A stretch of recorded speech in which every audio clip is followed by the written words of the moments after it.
Can you guys see my screen? Not yet. We see you, but not the screen. How about now? There it is. There you go. All right. Well, good morning, everybody. So we're going to kind of change gears a little bit. And today I'm going to be talking about reducing global disparities in access to neurosurgery and critical care. So this is a topic that's sort of gotten a lot closer to my heart recently, as we have started a global critical care program through ICCM. And so we're going to talk a little bit about the landscape of critical care, of neurosurgery, and my slides are not. There we go. So I don't have any disclosures for this talk. Here's the outline. We're going to talk really quickly about the global health landscape, a brief history of global health advocacy.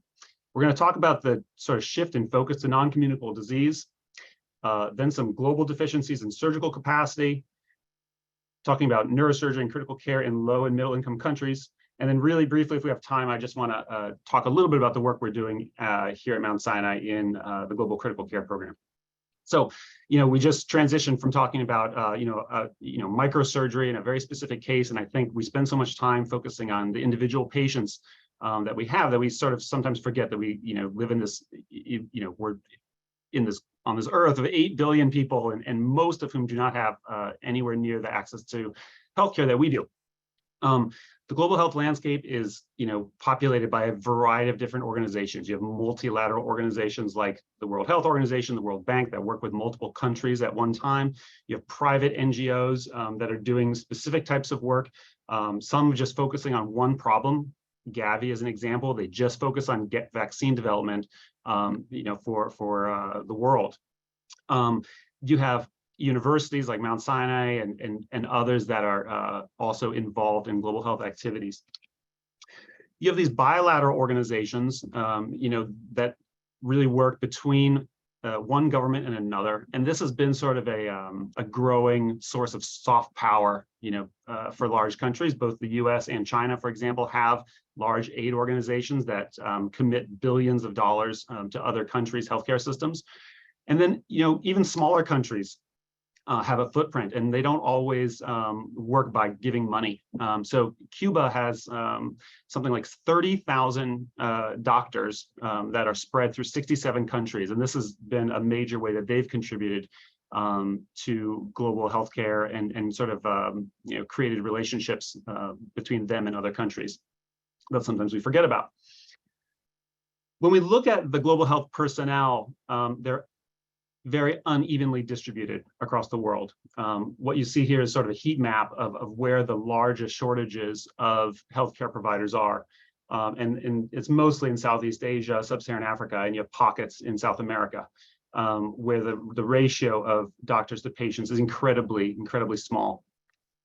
Those sort of disparities are worsened by migration. And what you see here is, sort of patterns of migration, oftentimes from developing countries into developed countries. And you see very large flows of healthcare professionals from places like India, Nigeria, Anglophile countries that send a lot of their doctors, even though they're still needed in the home country for economic reasons, out. This slide just shows you some of the major, some of the countries with the largest sources of doctors in the world. India, obviously, with an enormous population, has the largest absolute numbers of doctors working outside of its borders.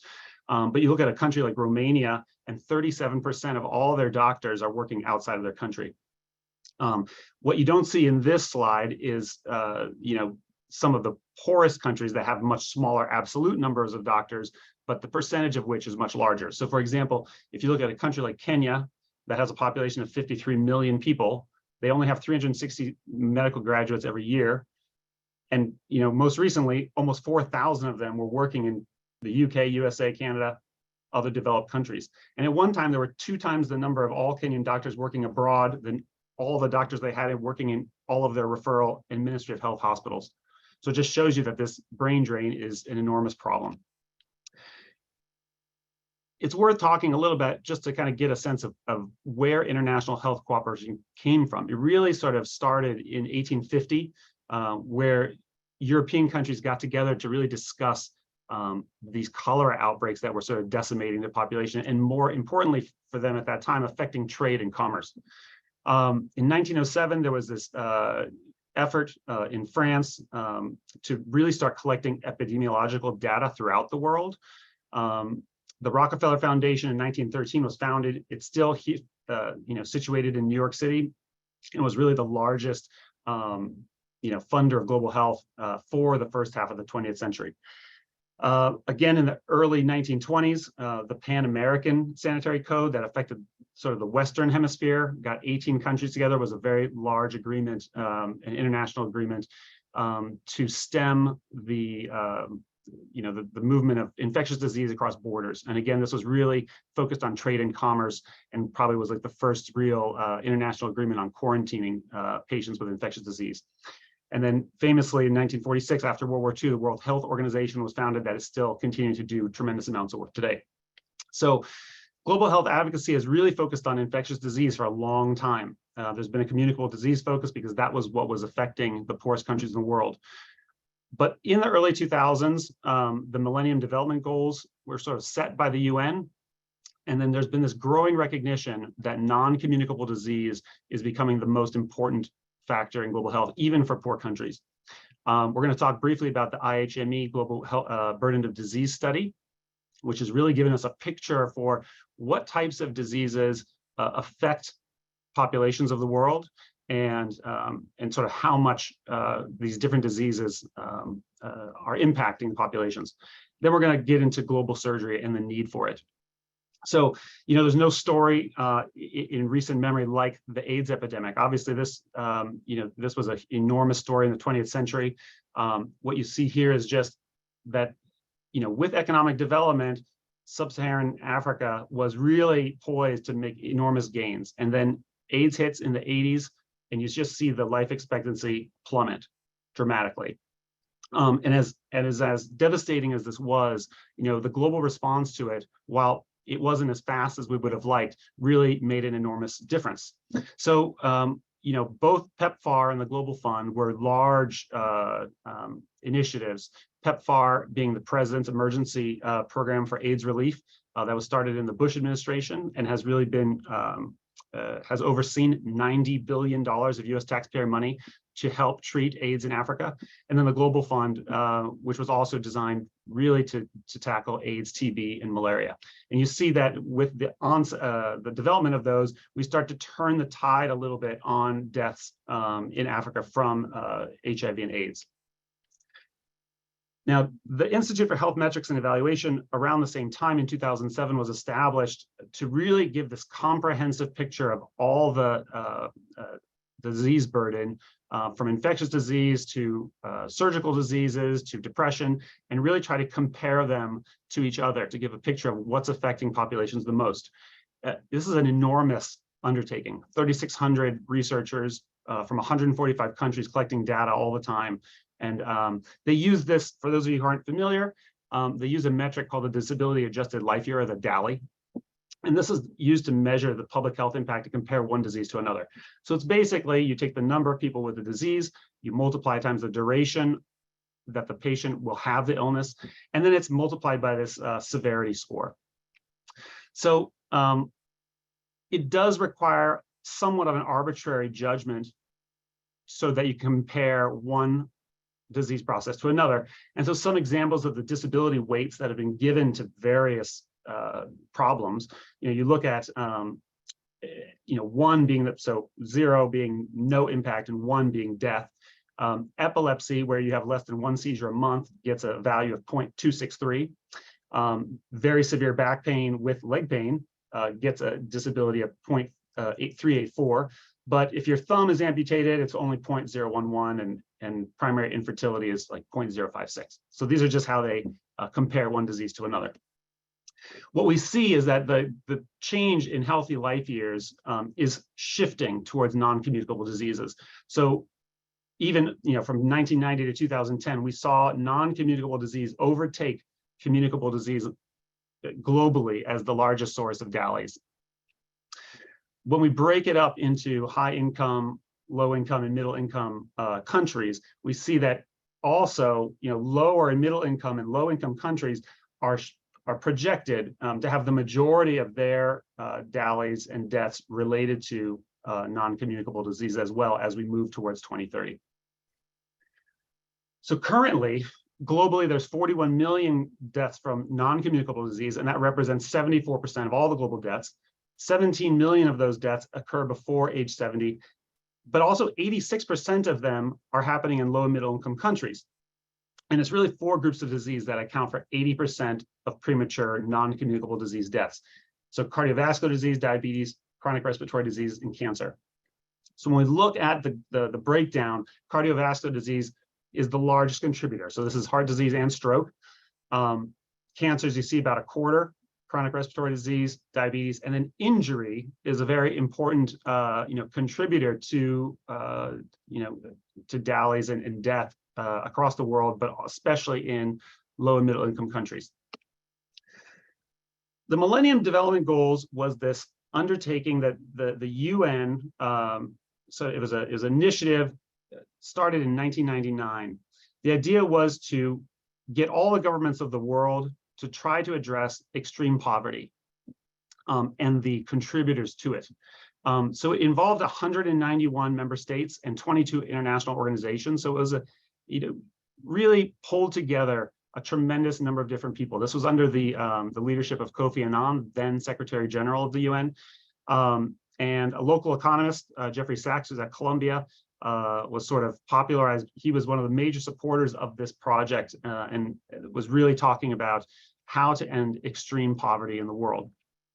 At that time, they focused on 8 sort of pillars of development: eradicating extreme poverty and hunger, achieving universal education, promoting gender equality, reducing child mortality, improving maternal health, specifically combating HIV, AIDS, and malaria, environmental sustainability, and then developing sort of a global partnership to move these things forward. The progress after 15 years has been fairly uneven. We've had pockets of success. Here you see these are just regions of the world, and the sort of percentage of countries that have met their targets for the Millennium Development Goals. Sub-Saharan Africa, you see with a large chunk of red, was not on target to meet a lot of the goals that have been set, however.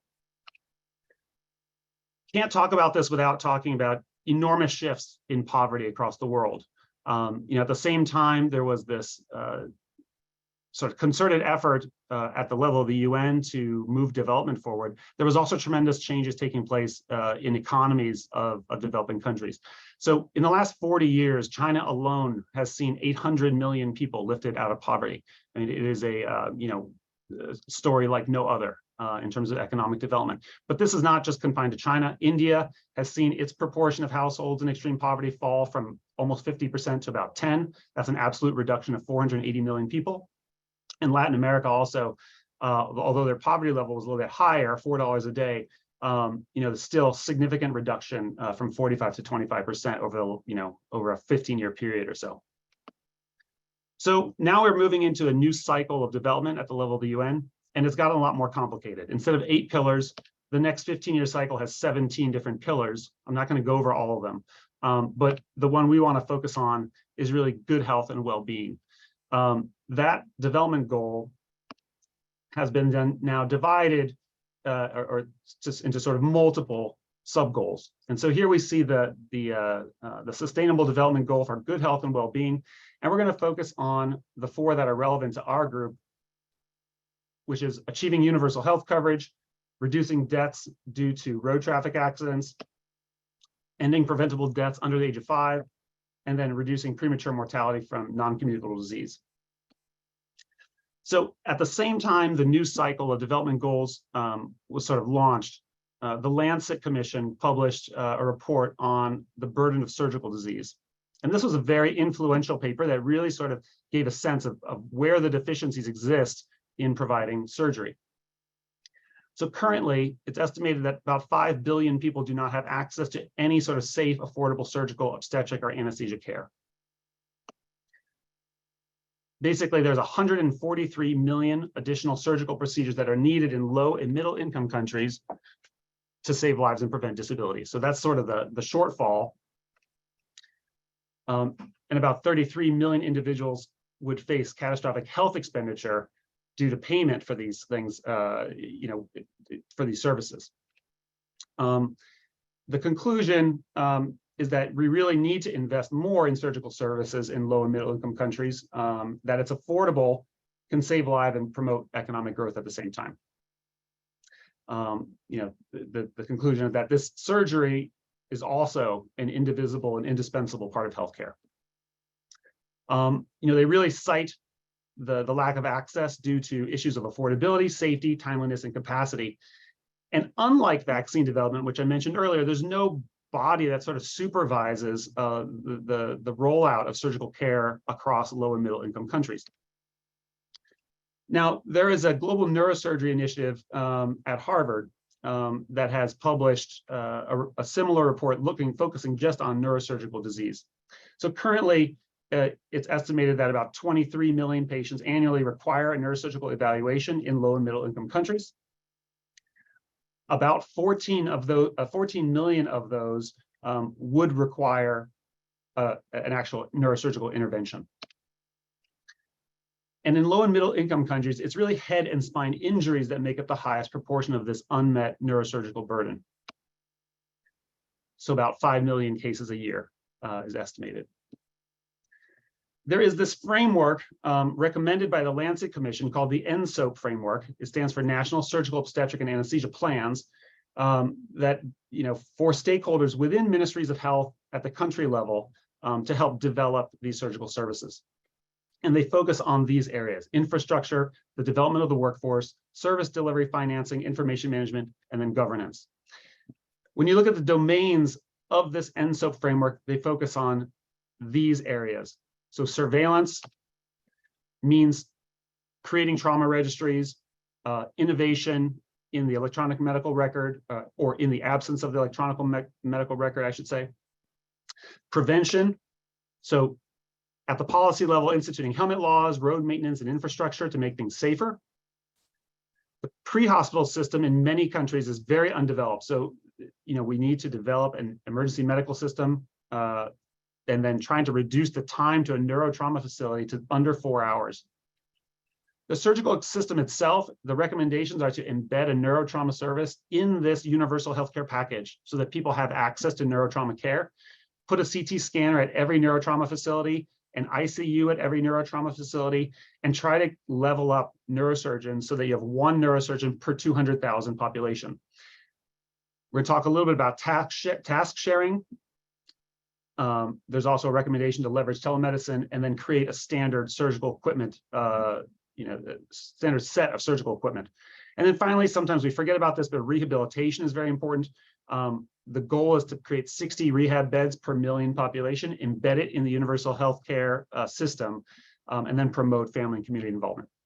So what does the global neurosurgery workforce look like right now? This was a survey done across all the 198 countries of the world. And right now, we have just under 50,000 neurosurgeons globally. And this is up from 33,000 in 2004. So there has been a growth in the number of neurosurgeons across the world.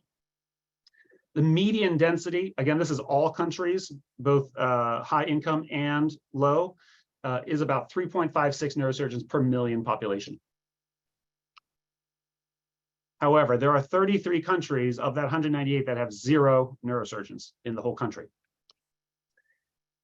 One of, some of the stark differences here, you have the Democratic Republic of Congo that has a population of 75 million people and has 4 neurosurgeons in the whole country, compared to the country of Japan with, roughly double the population, but nearly 7,500 neurosurgeons.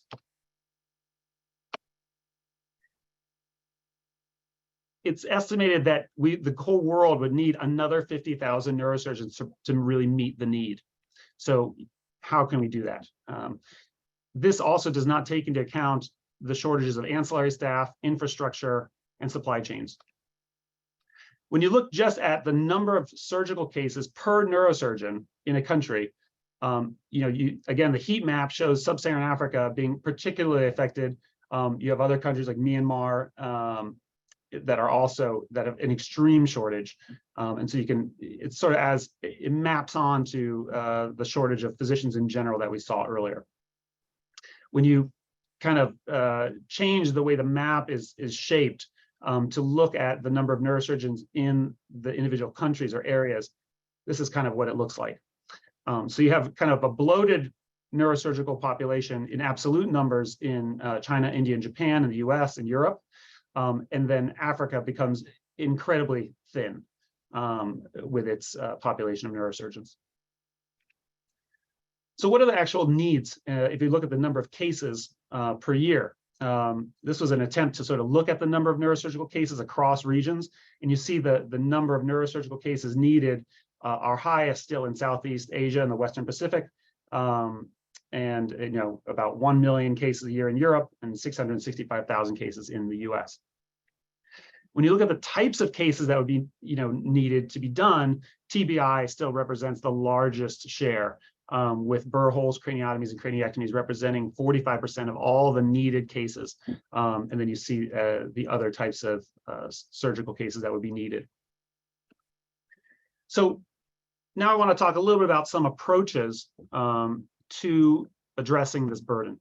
So there's this whole, this was a study published in 2020, looking at the supply of neurosurgeons in all of West Africa. So this comprises 15 countries with a population of 390 million people. That entire area has 221 neurosurgeons in it. That's a ratio of 1 to 1.8 million population. The WHO target is to have 1 for every 250,000. And just, kind of grimly, just looking at health grades, they report there's 251 neurosurgeons just here in New York City. So it just gives you a sense of the disparity in availability of neurosurgeons. So the current shortfall, they estimate, is about 1,600 for that region. Currently, they're training on average about 4 neurosurgeons per year. So they have 19 different training centers that, I think are training about 1 person per region. And then 2 of those 19 have a formal training partnership with a developed country organization. But what they're trying to do is up-level in the next 10 years to go from 19 sites to 61 sites. And once they have those 61 sites, those training sites up and running, they estimate they would need another 6.5 years to train the needed neurosurgeons at that point. So that's still, that's a 20-year plan essentially. And it's, obviously going to be very challenging to get the resources to open those centers, but there is effort towards increasing the number of training sites and increasing the number of providers. Looking at some, specific collaborations. This is a story about Dr. Jovan Kiriabirwe, I'm going to mispronounce his name, Kiriabirwe, who first established neurosurgery in Malago, Uganda, back in 1969. And then through a collaboration of Cure International, sort of a private NGO, they helped establish the first pediatric neurosurgery subspecialty unit in all of sub-Saharan Africa in 2000 with Dr. Kiriabirwe. And then USAID, the arm of the US government, supported a CT scanner and ICU and upgraded their surgical equipment. In 2007, that same program made a collaboration with Duke to donate refurbished equipment. And to date, that program from Duke has donated 71 tons of medical equipment to that program. They had their first residents start a 5-year neurosurgical residency in 2009. They graduated their first Ugandan trained neurosurgeon in 2014, and now 8 neurosurgeons have been trained to date. They currently have 10 in training there. Another program in Rabat, in Morocco. This was a collaboration between the World Federation of Neurosurgeons and Mohammed V University. They created a training program that lasts about 5 years. WFNS sponsors the stipend for trainees to come from other countries in sub-Saharan Africa to train in Morocco. And since 2002, they've been able to train 21 African neurosurgeons, all who have returned to work in sub-Saharan Africa. An interesting historical relationship. Angola, about 2/3 of all slaves who were ever brought to Brazil originated from Angola. And so there is this tie between those two countries, and this quote from this Jesuit priest, that without Angola, there would be no Brazil. So Angola is a country of 29 million people. They had a civil war that ended in 2002. They have one physician, not one neurosurgeon, but one physician per 10,000 population, a third of whom are from Cuba. And so from the entire period from 1975 to 2012, there were 5 neurosurgeons that practiced in the country. The top 3 causes of death are malaria, tuberculosis, and motor vehicle accidents. So Hospital das Clínicas in Sao Paulo, this is the largest hospital in Latin America. It has about 2,400 beds, and they have a neurosurgery residency that trains 6 residents a year. So they started this international cooperation program, where basically the requirements are that trainees would come from other countries. They would need a sponsoring home institution. They have to speak Portuguese, and they can't stay in Brazil after graduation. So they facilitate this temporary training license. And from 2011 to 2016, Dr. Sergio Neto from Angola completed his training there. He returned to Angola, and now he's doing general neurosurgery, ETV, minimally invasive ICH evacuation, and plans to establish the first Angolan neurosurgery training program. This program is also training other specialists besides neurosurgeons, including anesthesia. And currently there are 7 Angolan physicians doing neurosurgical training abroad. The hope is that they will start doing training within their own home country. So, despite efforts to expand neurosurgical, residencies and improve the number of neurosurgeons, the demand for neurosurgical services far exceeds any projected increase in neurosurgical capacity. So one of the questions that's been asked is, can non-neurosurgeons be able to perform a limited amount of neurosurgery? There are these 2 ideas. One is task shifting, that involves delegating specific tasks to general surgeons, general practitioners, or non-physician clinicians. And then task sharing, where there's a team-based approach with a neurosurgeon sort of at the helm who's sort of guiding other providers. Obviously, there's a lot of implications that make this controversial, whether it's safe, the ethics of having less trained people treat poor populations, financial implications, whether it's legal, there'd be liability issues, and then just sort of professional concerns.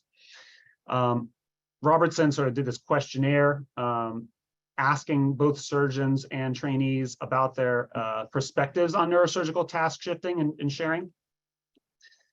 Basically, most people sort of agree that task sharing is probably preferred over task shifting, and that the components of this that would be important are making sure the training standardized, that there is evaluations of competency, that roles are clearly defined, that there's some type of maintenance of certification, and that there's adequate oversight. So, an example of a place where this is happening, Royal Darwin Hospital is located at the sort of northern tip of Australia, and it is the only tertiary hospital in the Northern Territory. The closest neurosurgical hospital is 2,600 kilometers away. So at Royal Darwin, general surgery residents perform all emergency neurosurgery. And so we can look at sort of how they perform.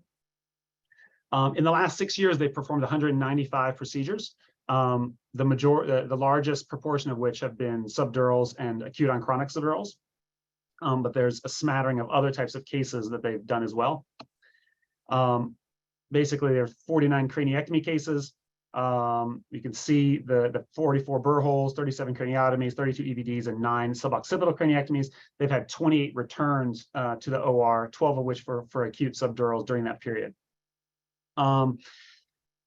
So they had 58 patients with epidural or acute subdural hemorrhages, 43 of whom were recommended for immediate surgery. The mortality, the early cases, the ones who had surgery immediately was much higher, presumably because they were sicker patients. But when you look at the 30-day mortality, it's 22% overall. They had 0% mortality for any chronic subdural evacuation, I think saying that, sort of suggesting those procedures are fairly safe, and 23% for a trauma cohort, 33% for subdurals. Another example of task sharing is seen in the Philippines. So here they have a private hospital, Mother Seton, where they have neurosurgery consultation sort of available in-house, and Beacol Medical Center, which is a sort of a public hospital that provides care to a sort of a less a sort of poor socioeconomic strata. You kind of see where those hospitals are located relative to Manila. The neurosurgery density in the Philippines is about 1 to 1 million. And over the last 10 years, they've seen a 45% increase in road traffic deaths due to sort of rapid urbanization. So the way this works there, the neurosurgery consultant remains the physician of record. The general surgeons get trained in craniotomies and craniectomies. They do a 3-month rotation at Beacol Medical Center and Mother Seton in neurosurgery. All the cases are discussed with neurosurgery over the phone or text. And then for each case that is presented, there's a group decision that's made. Either transfer the patient to Mother Seton for neurosurgery to do the case, the neurosurgeon can come to the public hospital to do the case, or the general surgery resident who has completed the neurosurgery resident rotation can do the case. So they looked at 214 emergency neurosurgery operations. They've got,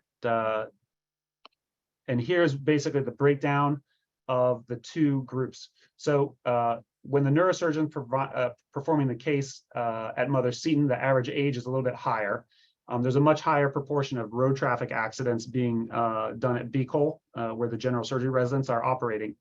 And you see here that the surgical mortality is about the same at both sites. The reoperate is about the same, and the GCS at discharge is about the same. So I think this is an interesting collaboration that expands neurosurgical capacity in a place where they don't have enough neurosurgeons, and sort of opens the idea to that in other countries as well.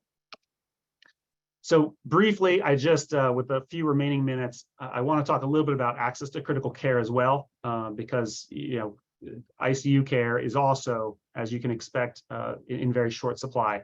High-income countries tend to have 50 to 30 ICU beds per 100,000 population, and in low and middle-income countries, it's much less, 0.1 to 2.5. We know that less than 1% of LMIC population has access to pre-hospital care, and also there's a lack of emergency care when patients first arrive. So it's not just ICUs, but it's also that whole chain of care from EMS through the ER and into the ICU. So our program here at Mount Sinai was really created about 1.5 years ago to focus on these 4 areas. So clinical care and service provision, education, developing a system, and then launching some research projects. We formed this collaboration in Bolivia. Bolivia is a relatively, it's a small country right in the heart of Central America, South America, with a population of 12 million people. Interesting, sort of uniquely, I should say, 44% of Bolivians identify as being indigenous. It is a fairly young country with a median age of 25 years old. And just when you look at sort of one measure of healthcare effectiveness, the infant mortality rate is about 4 times higher than ours. The per capita GDP there is $8,100 per year. The capital of Bolivia is in La Paz, which is located at extreme altitude. It's the base of La Paz is about 12,000 feet above sea level. And then an outcropping, sort of this organic outgrowth of the city, El Alto, which is just adjacent, is about almost 14,000 feet above sea level. The total population of the metro area is about 2 million. And for that 2 million population, the entire city has 40 ICU beds. So this is just a picture of my fellow, Dr. Cardona, who landed in La Paz and was immediately altitude sick. This is her arriving at the hospital on her first day from the airport with some nausea and headache. And the other thing that happens is this is her connected to her pulse oximeter. So as you can see, she's satting a healthy 79% on room air in La Paz. The hospital that we're working with is Hospital del Norte. This is a public hospital in El Alto. They have a total of 100 hospital beds, 7 adult ICU beds, 5 PICU beds, and 4 neonatal. We wanted to work with a place that had some infrastructure and ability to perform critical care as we know it.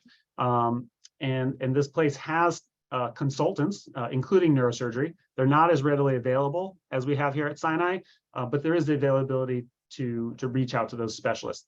They do have a CT scanner. Sometimes it doesn't work, but you can get plain films and a CT scan most of the time. And they have basic lab facilities, a culture facility, and a blood bank. What you see above in the lower picture is the funicular, which is the way, sort of the Bolivian equivalent of the subway system. They have this developed gondola system that shuttles people all over the city, including to the hospital. So the activities that we're engaged in, we started a monthly bilingual case conference that we do over Zoom with our counterparts in Bolivia. Each month, one group presents an interesting critical care case. We do it, if it's a Mount Sinai case, we usually do it in English and translate it into Spanish. And then the next month, our Bolivian colleagues present a case in Spanish and we translate it into English. We've hosted both physicians and nurses at Mount Sinai from Hospital del Norte to give them a sense of how we do things here. And then recently we established the Mount Sinai Critical Care Fellow Rotation in Hospital del Norte, where we are working on ultrasound and simulation education and some quality improvement projects. So the fellowship rotation is really now open to 5 different fellowship programs: critical care medicine, neurocritical care, pulmonary critical care, pediatrics, and then also our emergency medicine residency. And we see here Dr. Keaton doing an LP with one of the Bolivian critical care residents. Dr. Keaton is one of our neurocritical care fellows. The requirements are just that you have your approval of the APD or fellowship director. You do need a working knowledge of Spanish, or you have to demonstrate that you are working towards such a knowledge. While there's just very minimal English being spoken at Hospital del Norte, and if you don't have a reasonable command of Spanish, it's a very difficult place to work, I think. During the fellowship rotation, all of our fellows work under the supervision of an attending there. The trainees participate in rounds with their Bolivian counterparts, and then they contribute to education with planned ultrasound teaching, lectures, and a simulation workshop. This is Dr. Cardona giving a talk, sort of a lunchtime talk to the Bolivian residents, and her actually performing CPR above. The housing is sort of low cost. It's actually situated in sort of an abandoned hospital compound right across the street from the hospital. You know, it's not particularly luxurious, but it certainly does the job, and it's been very inexpensive. These are just some photos of our fellows doing ultrasound work. Ultrasound is fairly undeveloped at Hospital del Norte, and so there's a lot of teaching that can be done. And ICCM made the generous donation of a Sonosite ultrasound machine that we brought down there in March. And then we hope that this will really help us do rapid assessments of ICU consults in the emergency department and on the hospital floor, where there's a lack of critical care service. We brought down a simulation mannequin to do some workshops. This was, incredibly, I think, unique for our Bolivian counterparts. They'd never seen this type of device before. The mannequin hooks up by Bluetooth to an iPad that can generate vital signs, and we can run all sorts of cases. We really focused on ACLS training, which they had not had formal simulation in, and it was very well received. These are just photos from the simulation workshop that we did while we were down there. So between March and April, when we sent fellows and faculty down, we did 6 ultrasound lectures and hands-on workshops, 3 core content lectures, 3 airway resuscitation and resuscitation sims, and 1 TCD lecture and training. Of note, there's a tremendous amount of neurocritical care at Hospital del Norte. I would say at least 50 to 60% of the ICU cases are in some way neurocritical care related. The quality improvement projects involve a rollout of data collection for a possible rapid response team. They really have a need for critical care in the ED and on the floor. And our hope is that in the next year or so, we should be able to roll out some type of rapid response team that can help address emergencies that happen and provide earlier critical care support to that hospital. And then some low-hanging fruit. They don't really wean sedation in their ICU patients. And so instituting a spontaneous awakening trial and a spontaneous breathing trial protocol is another project that we're working on. Just a couple final photos that La Paz is really a beautiful place. It's at very high altitude. There's tons of sun, and there's just a tremendous amount of culture and vibrance there, despite the sort of poor economic environment. These are just some photos from our fellows' experience there. They've really, been incredibly welcomed. The Bolivian team is just incredibly warm. And I think, both Gabriella and Stephanie formed friendships that I think are going to last them for a long time. I think they had a great experience. And then finally, I'll just leave you with a shot of Dr. Ilse Martinez, this is the director of the ICU at Mount Sinai, Brooklyn, and Dr. Keaton on a weekend excursion to the salt flats in Bolivia. So I'll stop there and take any questions that you have. I know that went pretty fast.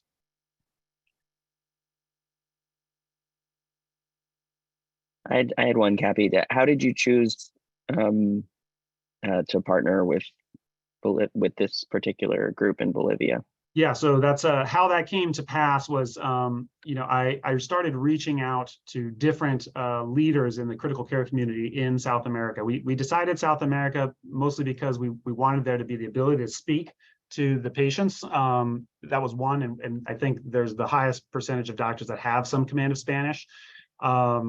We also wanted to pick a site that we could reach fairly quickly. It turns out Bolivia is if you take a straight shot from New York to Bolivia, it's about a 6-hour flight, but it turns out that those flights aren't readily available. So it's still about a 9-hour trip, but still much faster than getting to somewhere in Southeast Asia, for example. Finally, the time zone, even though it doesn't seem like a big thing, the fact that we're in the same time zone allows us to, have some online work together. We're launching another site in Nepal actually in October, and the time difference makes a lot of coordination by Zoom very difficult.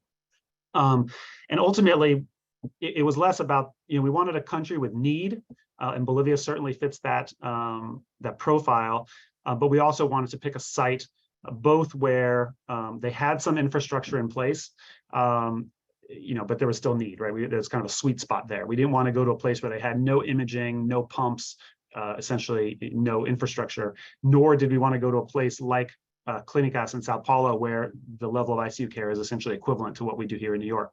And then finally, it was reaching out and finding a place where there's a champion there. And I had several Zoom conversations with Dr. Antonio Viruez Soto, who is my counterpart. He's the director at Hospital del Norte. And just talking to him, trying to get a sense of what his vision was for what the collaboration could be. Going down there, doing a site visit, and trying to get a sense whether there was, what we could offer would match up with their needs and wants. Because really, it's really about sort of providing what they see as necessary. And it's a really we try to keep it bi-directional so that we're benefiting and learning from them as much as they're benefiting from us. I think we have to take some time to make sure we're not perpetuating sort of a colonialist mindset in these countries. But having Dr. Viruez Soto there is essential because without him, it doesn't work. So you really have to have someone on the ground in the partner country that sees it the same way you do. So I think all those things sort of fit in place, and the site has really turned out to be a great partner for us. Yeah, I think those are all great points. Then this also sets us up nicely